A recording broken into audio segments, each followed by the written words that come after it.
Hi, this is Stephanie Renteria with Renteria Real Estate Group, and this is my friend. Hi, I'm Kim Dema with Guild Mortgage here in Meridian. In Eagle. Yeah, I'm in Eagle this minute, but I'm going to be in Meridian. Oh, that's right. You're going to be in Meridian. That's right, at the Village. Yep. Well, this is Real Talk Real Estate, and I've known Kim for like 10 years plus. Yep. And we're just going to talk some real stuff about real estate, what's going on, people's feelings, people's emotions, and then facts. Yes. So let me, if I can just say what we were talking about just a few minutes ago, is that right now people are really pretty emotional about real estate. Yes. Do you want to weigh in on why you think that is? So there's been a lot of change in a very short time period, because we went from like super low rates at the end of 2021 to all of a sudden rates going up, and then we've seen our values going up, and I think we forget what things used to be like rate-wise. Right. And then seeing the prices in our market go up so quickly, it is a little bit scary, and it is a little bit disconcerting, but I think we need to dial it back in and realize that whether house prices are up, rates are up, people are still going to buy houses. Well, they still have to have a place to live. Yeah, they have to. That's one of the basic needs. Right. Place to live. So you and I both have went to different conferences.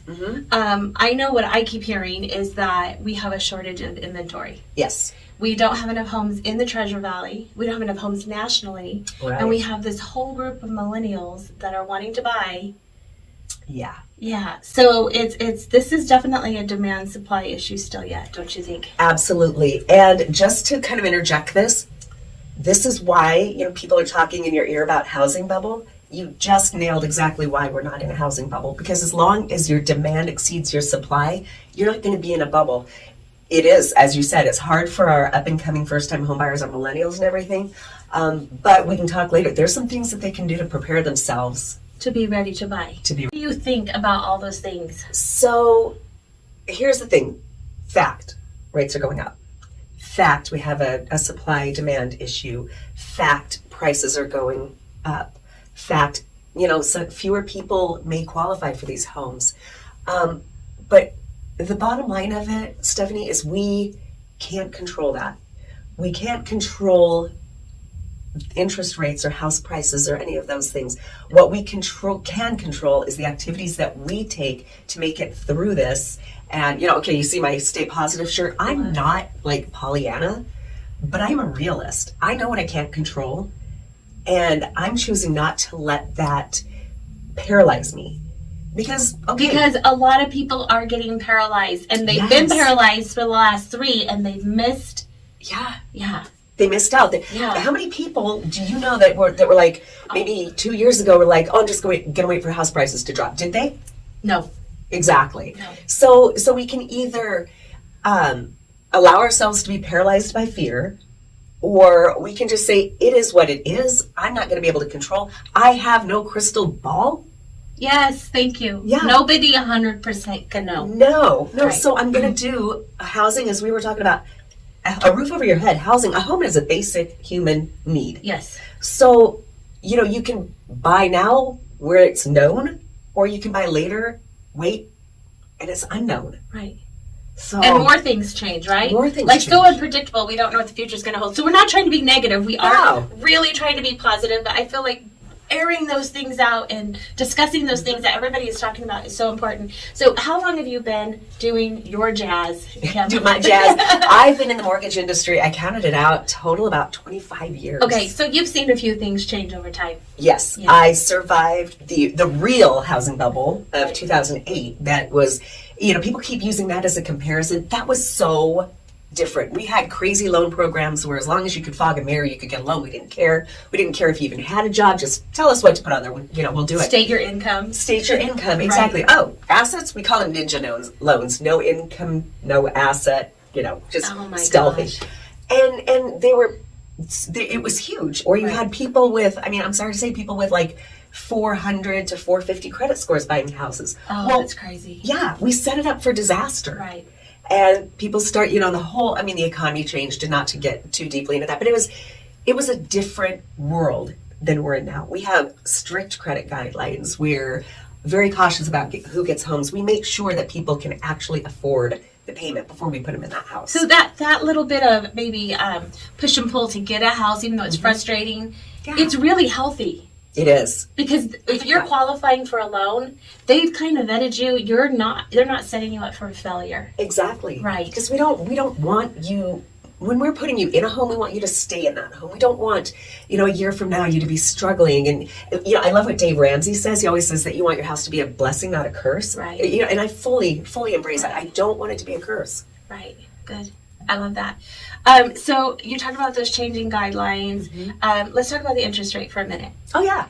Because it's right about 5-ish. Yeah, 5-ish. 5-ish. Yeah. And you said you just went to training. Do you want to tell us what they're forecasting? So economists are saying that it appears, there's never any guarantees, but this is probably as close to a guarantee as I've heard, that all of these rate corrections that the Fed has been instigating happened too fast, and we've kind of overcorrected. So we're actually looking for rates to drop like maybe 1/4 to 1/2 point. Because they got really aggressive, really fast. Yeah, they did. This was like unprecedented. Okay. Like it was like meteoric rise of rates. Right. Okay. So that's good. So if somebody's like just stalled, maybe be prepared still yet. Oh yeah. Yeah. You know what I would say? Actually, I like what you just said. Qualify on the rate today.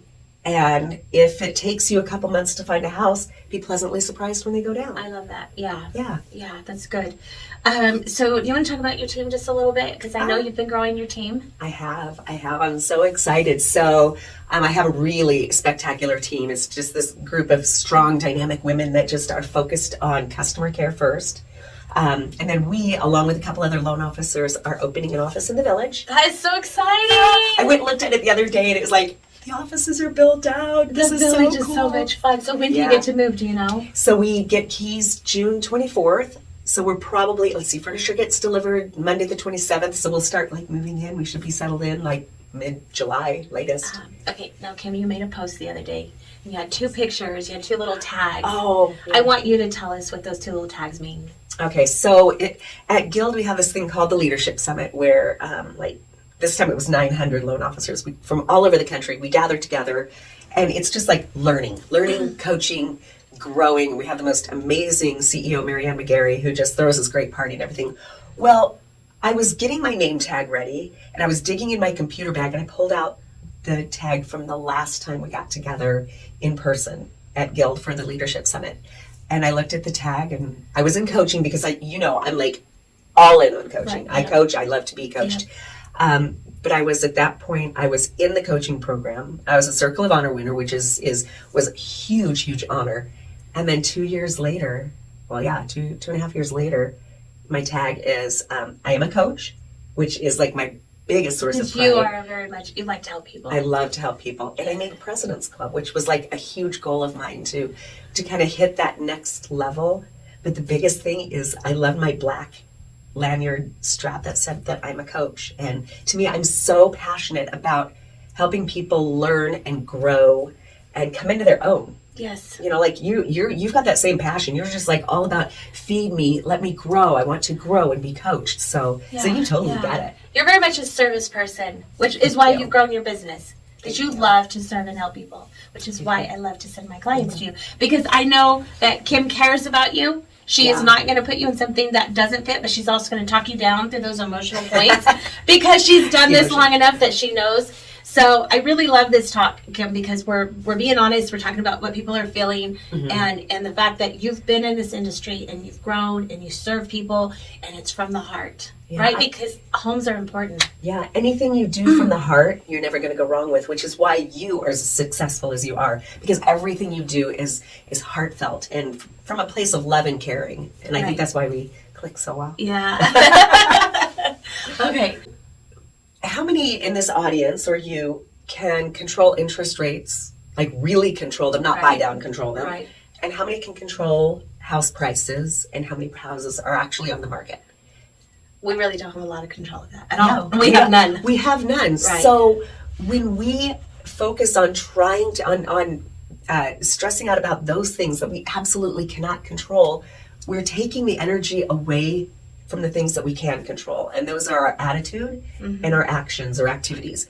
So if you're locked up behind your computer freaking out because you're like, oh my gosh, rates went up again. Oh my gosh, house prices are now, the median is, $5.99 or whatever. You're paralyzing yourself. Right. Whereas if you just go, okay, it's not being Pollyanna. It's like, it is what it is. It is what it is. Right. You have to be realist. Yeah. So you say, okay, so if house prices are $5.99, what am I going to do with that information? If house interest rates are 5.5, what am I going to do with that information? I'm going to educate people. And like we said, there's some things that buyers can do to prepare for homeownership, even in a rising rate. Right. And I love the memes that go along about, you'll pay 27% interest on your credit card, but freak out about 5% interest on a house. Right. That resonates because we see credit card balances, 27 to 30% interest, no one bats an eye. Student loans, massive student loan debt, like hundreds of thousands, no one bats an eye. Interest rates go up 1% on a house and people freak out. Yet they still have the $600 truck payment or the $48,000 credit card balance. It's like, you want to control what you can control, get your debt down, and live within your means, and then more of that money can go toward the most important thing, home. Yes, I totally 100% agree, because that credit card, you may say, I only owe, 2,000 or 3,000, but a lot of people have multiple credit cards. Oh, yeah. And so you just count the interest. They may be paying $500 in interest. I mean, let's apply that toward a house. Yeah.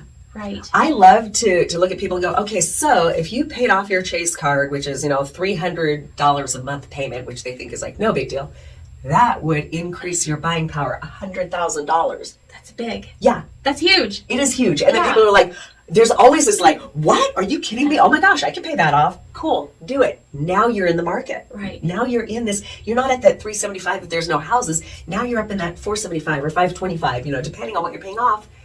And you can afford a house in this market. Right. It's about education. It's about education. It's about talking to your lender. Yeah. I love to point people in your direction when we're so this is why we're a team, right? Yeah. I have somebody that maybe wants to sell by. I work with sell buyers a lot. They have a lot of equity, and this is what they always tell me. But I don't know, because the market's so high. If I sell this, what am I going to get? And I love to do the numbers with them. And I don't have all of the formula. That's why I send them to you. And I'm like, okay, you have 250, 300,000, and then I send them to you. Yep. And you play with the numbers, and they're usually pretty happy. Yeah. When we do a lot of, okay, you're selling your house, you're buying another, you're insisting that every penny is going to go as a down payment on this new house. But it's like, okay, take $100,000 of it, pay off your car loan and your credit card. And then okay, your house payment is going to go up maybe $200, but your monthly outgo is going to go down like $800 or $900. Right. So you're ahead $700, $600. It is so fun, because when that light goes on, it's like, oh my gosh, I can totally afford this house, because I no longer have these massive, vehicle or credit card payments. Right. And you're just cleaning the slate. It's like a clean slate, new house. You moved up. You're empowered. You took time to learn. Yeah, I love that too. And then I always tell people, save $25,000 to $30,000 for the new furniture, because you're going to get in this house, your furniture's not going to fit. You're going to be like, oh, I really want this. I want this new couch. Well, don't go Lowe's or don't put it on your charge card. Right. Don't take that money, pay cash for it, and have that joy of your house being a blessing, not a curse. Yes, I love that. I do too. It makes me happy when that light goes on. Yeah, thank you so much, Kim, for coming and talking to us about Real Talk. I really appreciate it. So Kim Demma is Guild Mortgage. She's in Meridian now. She'll be in Meridian, but she'll be going to the Village. Yay! So stay tuned for that. We'll share that when you do that. Are you having a grand opening? Yes, you'll be there. Yeah, I'll be there. Heck yeah. But if you want to reach out, my website is www.kim-demma.com. And you can get all my contact info, but my cell number is 208-447-8554. If you have questions, want to reach out, want to run ideas, just reach out. Want to reach out and find out those numbers. Yeah. Thank you so much. All right. Thanks for staying tuned, everybody. Have a great day.